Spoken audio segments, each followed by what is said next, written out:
Hello everyone. Step to success classes में आप सभी का स्वागत है। डेली करंट अफेयर सीरीज में आज के वीडियो में हम लोग फर्स्ट से लेके 3 अक्टूबर तक का करंट डिस्कस कर रहे हैं। अक्टूबर मंथ का पहला वीडियो है, ठीक है। तो हम लोग जो भी और साथ में जो भी क्वेश्चंस हम लोग डिस्कस करेंगे वो सारे क्वेश्चंस आपको पीडीएफ के फॉर्म में भी ये टेलीग्राम और व्हाट्सएप के माध्यम से हम प्रोवाइड करते हैं। तो अगर आप पीडीएफ में इंटरेस्टेड हैं तो आप टेलीग्राम या व्हाट्सएप के माध्यम से हमसे संपर्क कर सकते हैं, ठीक है। तो स्टार्ट करते हैं अपने आज के वीडियो के पहले क्वेश्चन से। पहला क्वेश्चन है, पहला खो खो विश्व कप वर्ष 2025 किस देश में आयोजित किया जाएगा? ऑप्शन है बांग्लादेश, श्रीलंका, भारत और नेपाल। सही जवाब इसका ऑप्शन सी। ये जो पहला खो खो का विश्व कप है जो वर्ष 2025 में आयोजित किया जाना है, ये भारत में आयोजित किया जाएगा। और इसकी ग्रैंडनेस का आप अंदाजा इससे लगा सकते हैं कि इस आयोजन में क्या करेंगे, 6 महाद्वीप या 6 कॉन्टिनेंट भाग लेंगे और इन 6 कॉन्टिनेंट्स के 24 देश या 24 कंट्रीज जो है इसमें हिस्सा लेंगे और इसमें 16 पुरुषों की और 16 महिलाओं की टीमें जो है वो प्रतिस्पर्धा करेंगे, ठीक है। बाकी ये खो खो जो है इसकी जड़ें भारत में है, ये भारत का खेल है और ये वर्तमान में क्या है, कुल 54 देशों में खेल ये खेला जा रहा है। और ये जो विश्व कप भारत आयोजित कर रहा है, इसका उद्देश्य है कि इस स्वदेशी भारतीय खेल को अंतरराष्ट्रीय स्तर पर क्या करना है, ले जाना है, ठीक है।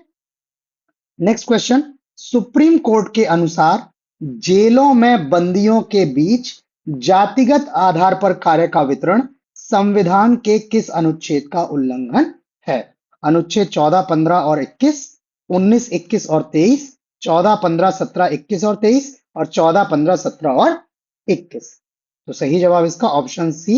ये सुप्रीम कोर्ट ने अभी हाल में बोला हुआ है कि जेल के भीतर जो बंदी हैं, जिनमें सजा याफ्ता जो कैदी हैं वो भी शामिल हैं, उनके बीच जो कार्य का आप जाति के आधार पर क्या करते हैं, वर्गीकरण करते हैं, जाति के आधार पर जो है बंदियों को कार्य देते हैं, वो संविधान के अनुच्छेद 14, 15, 17, 21 और 23 इन सब का क्या है, उल्लंघन है, ठीक है। इन्होंने बताया है कि ये क्या है, मानवीय गरिमा का भी उल्लंघन है। और इन्होंने सुप्रीम कोर्ट ने आदेश दिया है जेलों को कि जेलों में जो जाति कॉलम और जाति के किसी भी संदर्भ को हटाने का भी निर्देश दिया है। मतलब जो बंदी है जेलों के भीतर, उनका क्या है, कास्ट के बेसिस पे किसी भी तरह से क्या नहीं होना चाहिए, क्लासिफिकेशन नहीं होना चाहिए, उनको पॉइंट आउट नहीं करना है, ठीक है। इसके अलावा जो विचाराधीन कैदी हैं, अर्थात जिनको अभी सजा नहीं हुई है, और जो दोषी हैं जिनको ऑलरेडी सजा हो चुकी है, उनको भी जातिगत आधार पर प्रत्येक व्यवहार ना करने का आदेश दिया है। इसके अलावा इन्होंने जो बोला हुआ है कि आपको क्या है, 3 महीनों के भीतर जो जेल मैनुअल है उन मैनुअल में क्या करना है, संशोधन करना है। बाकी आप लोगों को मैं एडवाइस करूंगा कि ये जो वर्डिक्ट है सुप्रीम कोर्ट का, सॉरी जजमेंट है जो सुप्रीम कोर्ट का, इस जजमेंट को आप डिटेल में जरूर पढ़ें, तभी आपको समझ में आएगा कि ये किस तरह से अनुच्छेद 14, 15, 17, 21 और 23 का क्या करता है, ये जो है वायलेशन है। बिकॉज इन्होंने बहुत ब्रॉडर टर्म में आप जो डेफिनेशंस हैं वो यूज की हैं, स्पेशली अनुच्छेद 21 और 23 के रिगार्डिंग इन्होंने जो है वो बहुत ब्रॉडर टर्म्स में डेफिनेशंस को यूज किया है और इनका वायलेशन माना हुआ है, ठीक है। नेक्स्ट क्वेश्चन, केंद्रीय मंत्रिमंडल ने 3 अक्टूबर 2024 को कुल 5 भाषाओं को शास्त्रीय भाषा या क्लासिकल लैंग्वेज का दर्जा दिया है, इसमें शामिल नहीं है मराठी, पंजाबी, बंगाली और पाली। तो सही जवाब इसका ऑप्शन जो है वो बी, ये पंजाबी भाषा जो है ये क्या है, शास्त्रीय भाषा के रूप में शामिल नहीं की गई है। बाकी जो 5 भाषाओं को शास्त्रीय भाषा का दर्जा दिया हुआ है उसमें मराठी, बंगाली, पाली तो शामिल है ही। उसके बेस से उसके बाद एक भाषा है असमिया, ठीक है, असम में जो बोली जाती है, और एक भाषा है प्राकृत। तो ये टोटल 5 भाषाओं को जो है वो शास्त्रीय भाषा का दर्जा दिया गया है। 3 अक्टूबर 2024 को ये दर्जा देने के लिए एक जो है वो निर्णय हुआ है मंत्रिमंडल का। अभी तक बात करें तो भारत में केवल 6 शास्त्रीय भाषाएं थी, जिसमें तमिल, तेलुगु, मलयालम, कन्नड़, संस्कृत और उड़िया। तो 6 पहले से थी, 5 को अभी मंजूरी दी है, तो टोटल जो है वो 11 हो जाने की संभावना है, ठीक है। बात करें अगर भारत की पहली शास्त्रीय भाषा की, तो तमिल भाषा जो है वो पहली भाषा है जिसे शास्त्रीय भाषा का दर्जा दिया गया था। जबकि संस्कृत क्या है, दूसरी भाषा है जिसको ये दर्जा मिला हुआ है। तमिल को मिला 2004 में और संस्कृत को मिला 2005 में। बाकी ये जो किस भाषा को शास्त्रीय भाषा का दर्जा दिया जा सकता है, इसके जो मानदंड निर्धारित करता है वो जो साहित्य अकादमी है उसकी अध्यक्षता में एक भाषा विज्ञान विशेषज्ञ समिति होती है। वो समिति जो है वो बताती है, मानदंडों का निर्धारण करती है, पैरामीटर्स डिफाइन करती है कि किस भाषा को शास्त्रीय भाषा का दर्जा दिया जा सकता है। नेक्स्ट क्वेश्चन, शहरी शासन सूचकांक 2024 में किस राज्य ने प्रथम स्थान प्राप्त किया है? ऑप्शन है महाराष्ट्र, केरल, ओडिशा और कर्नाटक। सही जवाब इसका ऑप्शन बी, ये केरल राज्य ने शहरी शासन सूचकांक या अर्बन गवर्नेंस इंडेक्स या यूजीआई में क्या किया है? प्रथम स्थान प्राप्त किया है, जबकि ओडिशा जो है वो इस सूचकांक में दूसरे स्थान पर रहा है। ठीक है, केरल ने जो विकेंद्रीकृत नियोजन है, ठीक है, डिसेंट्रलाइज प्लानिंग है, और जो वित्तीय सशक्तिकरण है, फाइनेंशियल जो है एम्पावरमेंट है, उसके मामले में क्या किया है? उच्च स्थान प्राप्त किया, मतलब टॉप मोस्ट पोजीशन पे है। हालांकि केरल जो है वो नगर पालिका प्रशासन, जो लोकल बॉडीज हैं, उनका जो प्रशासन है और उनकी पारदर्शिता है, उसमें ये उड़ीसा से पीछे रहा है। तो अगर इस कैटेगरी की बात करें, नगर पालिका प्रशासन और पारदर्शिता या ट्रांसपेरेंसी की, तो उसमें उड़ीसा शीर्ष स्थान पर रहा है, बट ओवरऑल रैंकिंग में केरल फर्स्ट पोजीशन पे आया हुआ है। इसके साथ ही केरल एकमात्र ऐसा राज्य है जिसने महापौर, जो मेयर होता है, उसको आयुक्त या जो कमिश्नर होता है डिस्ट्रिक्ट का, उस कमिश्नर की क्या की है? वार्षिक गोपनीय रिपोर्ट या एनुअल कॉन्फिडेंशियल रिपोर्ट लिखने का क्या दिया है? अधिकार दिया है। जो मेयर होगा वो जो है वो शहर का जो मेयर होगा वो शहर के कमिश्नर की जो है वो एसीआर रिपोर्ट लिख सकता है। अर्थात महापौर पर जो है वो, महापौर का जो है वो आयुक्त पर थोड़ा सा क्या दिया हुआ है? कंट्रोल जो है इन्होंने दिया हुआ है, ताकि जो है वो आयुक्त को महापौर के प्रति जवाबदेह बनाया जा सके। ठीक है, बाकी ये जो सूचकांक है इसका मूल्यांकन शहरी वित्त या जो सिटी का फाइनेंस है, शहरी नियोजन या उनकी जो प्लानिंग है, उनका प्रशासन, गवर्नेंस और जवाबदेही, उनकी रिस्पॉन्सिबिलिटीज पर जो है वो आधारित है। ठीक है, नेक्स्ट क्वेश्चन, नीति आयोग का महिला उद्यमिता प्लेटफॉर्म या WEP चैप्टर शुरू करने वाला पहला राज्य कौन सा है? केरल, कर्नाटक, तमिलनाडु और तेलंगाना। तो सही जवाब इसका ऑप्शन डी, ये जो नीति आयोग का महिला उद्यमिता प्लेटफॉर्म चैप्टर है, इसको शुरू करने वाला जो है वो तेलंगाना देश का पहला राज्य है। इन्होंने पहला राज्य चैप्टर शुरू किया है और इस चैप्टर को WI हब और तेलंगाना सरकार के सहयोग से लॉन्च किया है। इस जो चैप्टर है, इस चैप्टर का जो उद्देश्य है वो क्या है? महिला उद्यमियों या जो वुमेन एंटरप्रेन्योर हैं, उनको विभिन्न क्षेत्रों में समर्थन और संसाधन या रिसोर्सेस प्रदान कर उनके व्यवसाय को क्या करना है? उनके बिजनेस को क्या करना है? बढ़ावा देना है। अब समर्थन और संसाधन कैसा? इनको डिजिटल कौशल, वित्तीय सेवाएं, फाइनेंशियल सर्विसेज, परामर्श या एडवाइसेस और मार्केटिंग जैसी सुविधाएं जो है वो प्रदान करनी। ठीक है, अगला क्वेश्चन है, सरकार द्वारा वित्त वर्ष 2024-25 के दौरान प्रधानमंत्री इंटर्नशिप योजना के तहत कुल कितनी इंटर्नशिप प्रदान की जाएंगी? 1 लाख, 1.25 लाख, 2 लाख और 50,000।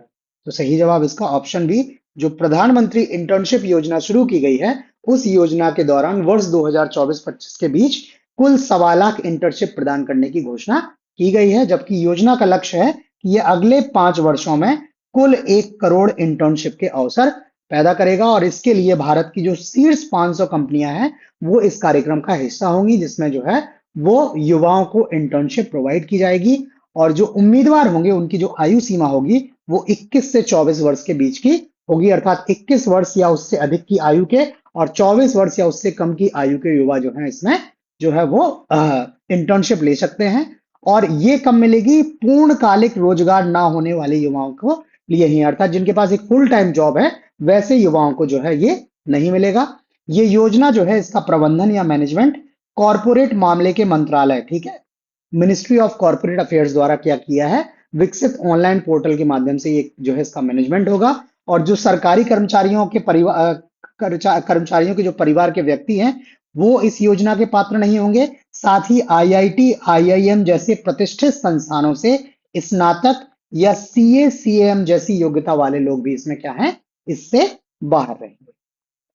अगला क्वेश्चन है, हाल ही में निम्न में से किस देश ने अंतरराष्ट्रीय ऊर्जा दक्षता हब में शामिल होने का निर्णय लिया है? चीन, जापान, भारत और फ्रांस।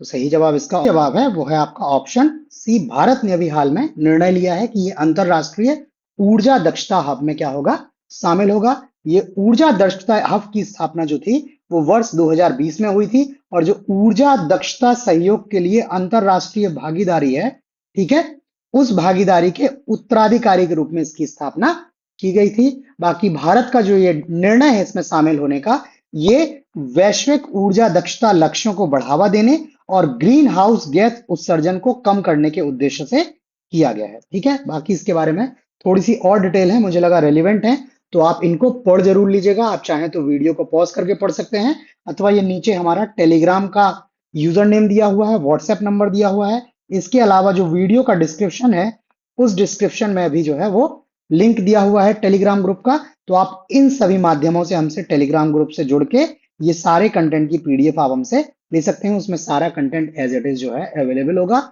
आपको पढ़ने में क्या है सहायता करेगा, और आपके नोट्स भी बने रहेंगे। नेक्स्ट क्वेश्चन, निम्न में से किस देश ने चागोस द्वीप समूह की संप्रभुता मॉरिशस को सौंपने का निर्णय लिया है? अर्थात चागोस द्वीप समूह का जो नियंत्रण है वो मॉरिशस को सौंपने का निर्णय लिया है। ऑप्शंस हैं यूनाइटेड किंगडम, फ्रांस, भारत और संयुक्त राज्य अमेरिका।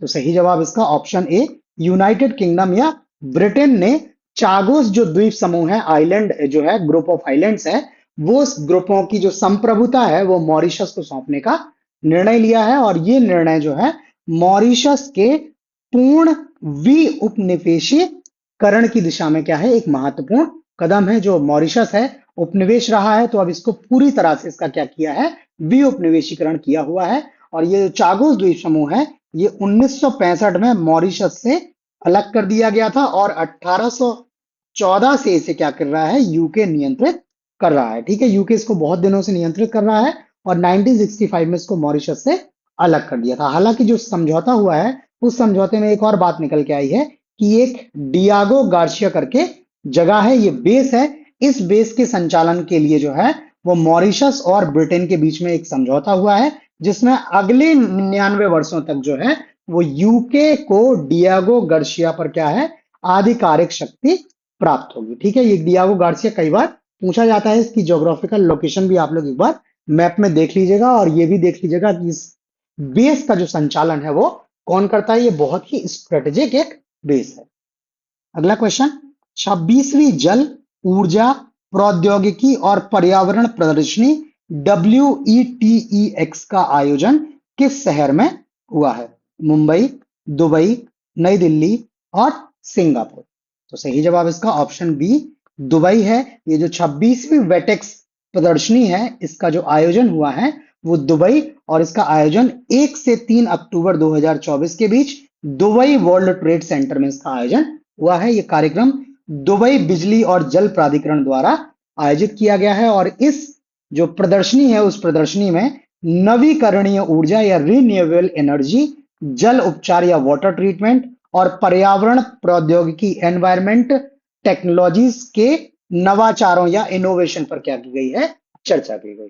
ठीक है, नेक्स्ट क्वेश्चन, नेपाल, भारत और बांग्लादेश ने किस उद्देश्य से हाल में एक त्रिपक्षीय समझौते पर हस्ताक्षर किए हैं? ट्राइलेटरल जो है वो एग्रीमेंट किया हुआ है। सीमा पार जल व्यापार, सीमा पार कृषि व्यापार, सीमा पार बिजली व्यापार, सीमा पार औद्योगिक उत्पाद व्यापार। तो सही जवाब इसका ऑप्शन सी, एक सीमा पार बिजली व्यापार या क्रॉस बॉर्डर इलेक्ट्रिसिटी ट्रेड को लेकर जो है तो भारत, बांग्लादेश और नेपाल ने एक त्रिपक्षीय समझौते पर हस्ताक्षर किए हैं।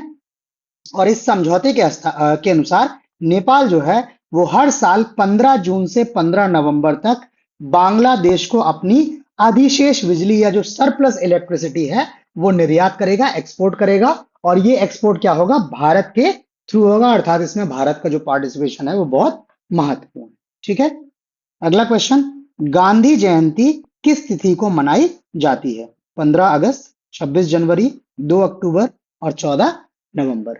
सही जवाब इसका ऑप्शन सी, ये प्रतिवर्ष 2 अक्टूबर को गांधी जयंती के रूप में मनाया जाता है, और वर्ष 2024 में हमने महात्मा गांधी की 155वीं जयंती जो है वो आयोजित की है। महात्मा गांधी के बारे में आप लोग यूजुअली सारे फैक्ट्स जानते होंगे, सबने कई जगह पढ़ा होगा, बट एक इंपॉर्टेंट फैक्ट ये है कि जो टाइम्स मैगजीन है उसने वर्ष 1930 में 1930 में महात्मा गांधी को मैन ऑफ द ईयर जो है वो नामित किया था। ये टाइम मैगजीन में जो मैन ऑफ द ईयर नामित होते हैं, ये एक बहुत प्रतिष्ठित जो है वो नामांकन है। तो महात्मा गांधी को वर्ष 1930 में ही इस जो है प्रतिष्ठित नामांकन से सम्मानित किया गया था। तो इस तरह से हमारा जो 1 से 3 अक्टूबर का करंट अफेयर्स है वो कंप्लीट हो जाता है। आपको वीडियो कैसा लगा हमें लाइक करके कमेंट करके अपना फीडबैक जरूर दें। आपका फीडबैक जो है वो बहुत इंपॉर्टेंट है। साथ ही साथ इस सारे कंटेंट की फ्री पीडीएफ के लिए आप हमसे टेलीग्राम और व्हाट्सएप के माध्यम से संपर्क कर सकते हैं। तो आज इतना ही, बाकी नए क्वेश्चंस के साथ जल्द मिलते हैं, तब तक के लिए धन्यवाद।